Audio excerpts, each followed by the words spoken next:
मोदी होश में आओ, होश में आओ, होश में आओ, नरेंद्र मोदी होश में आओ। धनबाद में नीट यूजी परीक्षा पेपर लीक मामला अब गरमाने लगा है।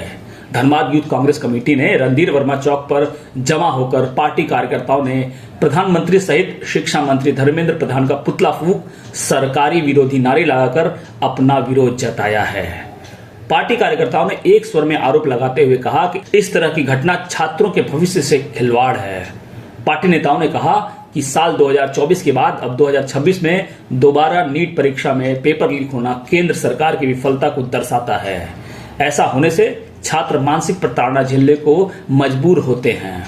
यूथ कांग्रेस के नेताओं ने केंद्र सरकार से इस मामले में सख्त कार्रवाई की मांग करते हुए केंद्रीय शिक्षा मंत्री के इस्तीफे की भी मांग की है। जैसे कि आज हम लोगों ने शिक्षा मंत्री और प्रधानमंत्री का पुतला दहन किया है। लाखों छात्रों का भविष्य का सवाल है, इसको हम लोग को बहुत गंभीरता से लेना होगा। ये हम किसी पार्टी का बात नहीं है, ये मतलब भारत की भविष्य का बात है। तो उसी को लेके नीट पेपर जो लीक हुआ उसी को लेके आज हम लोग यहाँ रणधीर वर्मा चौक धनबाद में पुतला दहन किए हैं।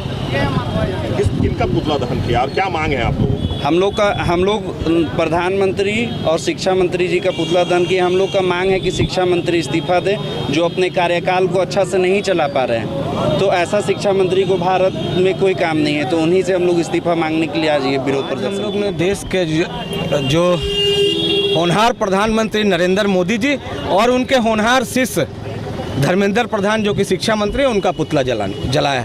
धनबाद जिला युवा कांग्रेस के नेतृत्व में आज नीट की जो एग्ज़ाम हुई है, आप लोग को पता होगा, छात्र छात्राओं के भविष्य के साथ जो खिलवाड़ किया गया, उनके अरमानों को जो चकनाचूर कर दिया गया। उनके माता पिता किस मेहनत से पूंजी इकट्ठा करके उनको तैयारी के लिए तैयार किए थे, लेकिन ये निकम्मी सरकार ने पेपर लीक कर दिया। और ये कोई नई बात नहीं है। आपको याद होगा, लोग सोच रहे हैं ये नेता कि भूल गए हैं भाजपा के बड़े नेता, लेकिन 2024 में भी इनके पिट्ठू धर्मेंद्र प्रधान शिक्षा मंत्री थे और नीट का पेपर लीक हुआ था। लेकिन चूंकि इन्होंने रिजल्ट को दबा दिया था, लोकसभा का चुनाव था कि लोग रिजल्ट और चुनाव जीत और जश्न में भूल जाएंगे। लेकिन आज भी उन माताओं पिता को, उन बच्चों के अभिभावक को याद है कि लगातार भाजपा की सरकार में 2024 में भी पेपर लीक हुई थी और फिर 2026 में। तो क्यों आप धर्मेंद्र प्रधान ऐसे शिक्षा मंत्री को रखे हैं?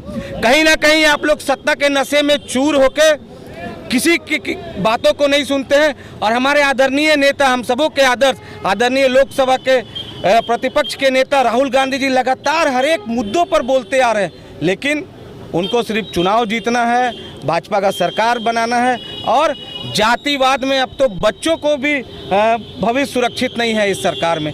तो हम लोग उसी संदर्भ में खाली धनबाद ही नहीं, झारखंड में, पूरे झारखंड में कई जिलों में युवा कांग्रेस के साथी छात्रों के भविष्य के लिए आज सड़क पे उतरे हैं।